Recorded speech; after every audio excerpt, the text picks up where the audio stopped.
Thank you so much. It's a great honor again to be a winner of this very prestigious award. Laureus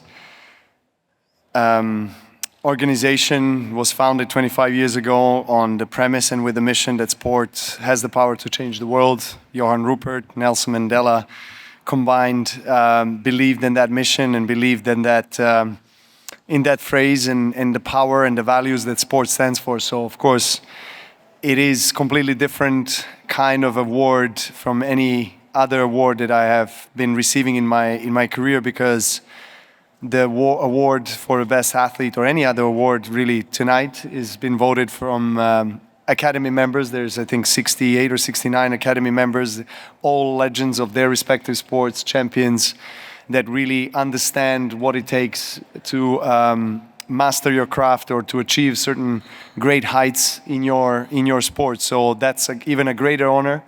When I was speaking on the stage, I was trying not to look at the tables and make eye contact with these legends because I was too nervous. But yeah, it's really amazing feeling, and even though I've won it for the 5th time, I still feel like it's the first time. So I'm very, very touched and very honored. We're gonna open it now to the floor, so please raise your hand. Lots of questions. Let's begin here with the first row, please.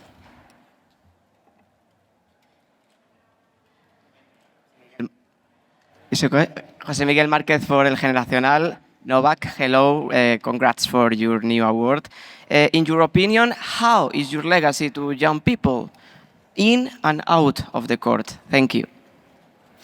Well, I thank you for the question. I want to believe and I hope that I am creating my legacy in a positive way, that I'm impacting young people around the world in a positive way, in a way that inspires them not only to take the tennis racket, but whatever they do, whether it's sports or anything that they're really part of, that, you know, my success or my life or my personality is able to inspire them, to motivate them, to choose the positive direction in life. And, you know, tonight I was listening to so many inspiring athletes that I look up to, and one of the things that really stuck with me is, you know, how many young people through sport have been impacted by the Laureus organization. It's over 7 million people, young people around the world. So, you know, mostly the kids that are affected in a negative way on the streets, you know, that have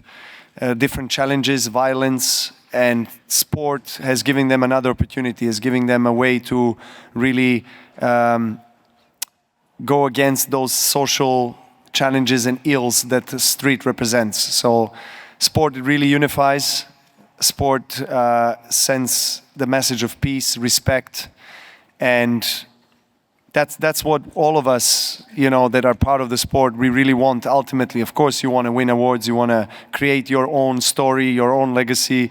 But in the end of the day, when we draw the line and see what's happening in the world today with the wars and division in the society, which is crazy, and sport is one of the rare, I would say, areas of the society that really brings people together of different culture and traditions and nations. So yeah, I just really hope that sport will continue to grow and continue to affect young people in a positive way.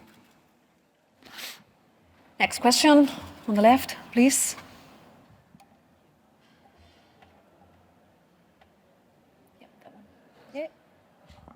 Go ahead. Hi Novak, first of all, congratulations on the Laureus. Thank you. I'm going to ask you about another Laureus winner, Jude Bellingham. You were with him yesterday in the game against Barca.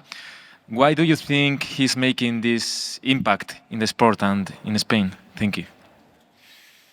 Well, I met him actually earlier today, and I congratulated him on amazing achievements for such a young age, but also his goal yesterday came in the 90th minute. I was there, I was present. It was amazing atmosphere, amazing energy on the stadium. I was just saying to a Spanish TV in the interview 5 minutes ago that, I mean, I'm not an expert of football, but, you know, I was really noticing some other, let's say, elements of mentality, approach, dedication, presence, focus, reactions from Jude particularly, but also other players, because I love to see other sports and other athletes and how they perform, not just whether they score a goal or not in football, but all of the things that are happening in 90 minutes.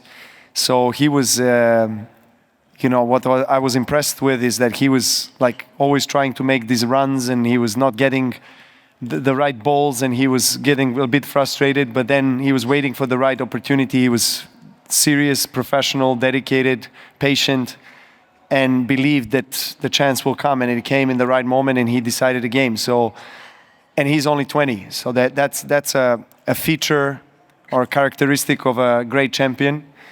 And I think the fact that he's also humble, seems like a very nice guy, nice person, and appreciates and respects the sport, respects the Real Madrid, and respects everybody. I think those are the values that really young kids relate to, and they identify themselves, because also he's so young, so they feel it is possible, to play for Real Madrid and to play in the highest level at such a young age. In our sport we have Alcaraz and Sinner at such a young age also doing incredible things. So it's beautiful to see. You always want to see young people making these breakthroughs and in a way skipping steps that people don't expect them to do so quickly, but they manage. So Jude is an exceptional player and seems like a very, very nice person with a good family values. So I wish him all the best. Hi, Novak. Héctor González for Cadena Ser Radio. I should offer that to you, the glass of water, but thank you. Hi, Novak. Go ahead, sorry. Okay. How are you feeling after you're announced to not be here in Madrid in Mutua Madrid Open? And if you wait to be in Rome or in Roland Garros, are you feeling after your announcement? Thank you. Well, unfortunately, I will not be playing in Madrid tournament this year. Hopefully next year. I'm still young. I have a lot of time ahead of me. But I'm preparing myself, my body to be ready for, particularly for Roland Garros, Wimbledon, Olympic Games, US Open. That's the block that is most important block of the tournaments of the year for me.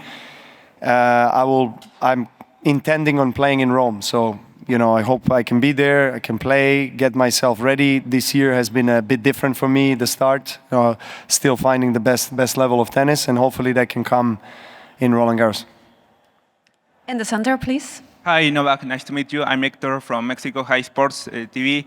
What is the main secret to be the #1 of the world? And will you play again in Acapulco in Mexico soon? Thank you. I would love to play in Mexico again. I have played only once and had a great time.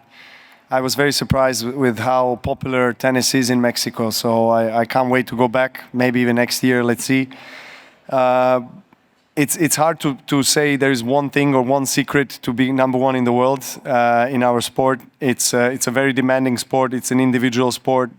A lot of things have to, have to come together for you to achieve that. It's the highest goal, other than Grand Slam. The highest goal is to be #1 and to stay #1 for a long time. It's obviously a very difficult challenge.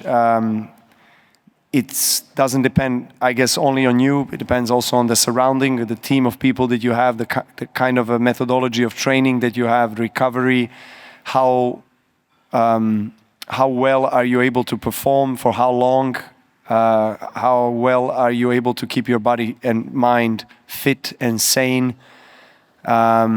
So yeah, it takes a lot of steps to get there, and even more to stay there. So it's probably the highest peak that you have to climb as a tennis player. We have more questions on the right, please. Hi, Novak. Congratulations. Thank you. You've recently announced a change in Goran and you parting ways.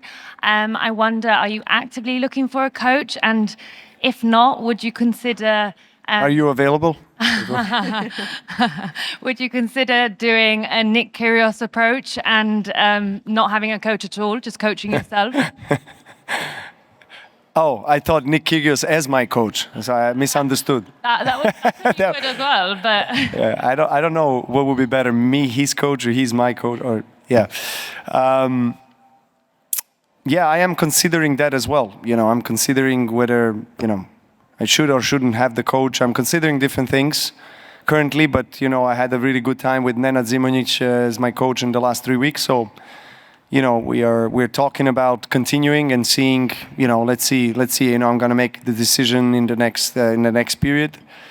I'm not rushing, you know. I feel like, you know, playing professional tennis for over 20 years and doing a lot of, you know, having a lot of different teams and, you know, coaches, and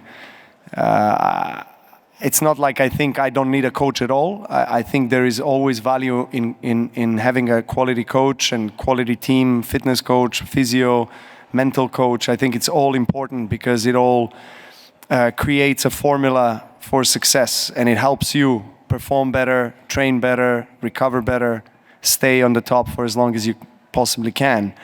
But I think I'm also at the stage of my career where I can afford to maybe think if having no coach is also an option. But let's see. You know, I'm gonna make my decision soon. First row, please. Hello, Novak here. First row. And you just mentioned that in Olympic Games in Paris this summer. How important is that possible gold medal for you, for your career, for your legacy in the sports? Thank you. Well, I'm thinking about it, and I think it is possible. If I don't think it's possible, I probably would not be playing in the Olympic Games. You know, you always have to believe that everything is possible in life, and Olympic Games are the oldest and most prestigious sporting event in the history of the sport. It's a huge honor to be representing Serbia in the Olympic Games. So I hope I can be healthy, fit, and I hope I can play my best tennis, because in the end of the day, who knows if I'll get another chance to play at the Olympic Games. They only come every 4 years.